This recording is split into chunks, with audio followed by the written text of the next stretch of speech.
এক গ্রামে বাস করত এক সবজিওয়ালা। তার নাম ছিল রাসেল। সে অনেক ভালো মনের মানুষ, আর সে সবজি বিক্রি করে অনেক টাকা উপার্জন করত। আর উপর থেকে জঙ্গলের রাস্তায় ছিল এক ভয়ঙ্কর ডাকাত। এই জঙ্গলের রাস্তায় দিয়ে যদি কেউ যেত, তাহলে তার জিনিসপত্র লুট করে নিয়ে ডাকাতটি পালিয়ে যেত।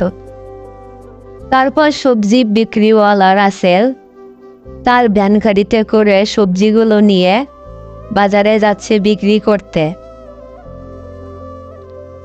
রাসেল জঙ্গলের রাস্তা দিয়ে সবজিগুলো নিয়ে তারপর বাজারে বিক্রি করতে যাচ্ছে। সবজি বিক্রি করে বাসায় যাইতে খানিকটা সন্ধ্যা হয়ে গেছে। সে সবজি বিক্রি করে টাকাগুলো নিয়ে জঙ্গলের রাস্তায় যাচ্ছে। হঠাৎ দেখে তার সামনে একটি ডাকাত। সে ডাকাতকে বলল, আরে ভাই, কে তুমি? কি চাও তুমি আমার কাছে? তোর ব্যাগে কি আছে ওগুলো আমাকে দে, তা না হলে তোকে মেরে ফেলবো। না ভাই, অমন করেন না, আমি অনেক গরিব, দিন আনি দিন খাই। তারপর তাকে মেরে তার ব্যাগটা নিয়ে পালিয়ে যায়।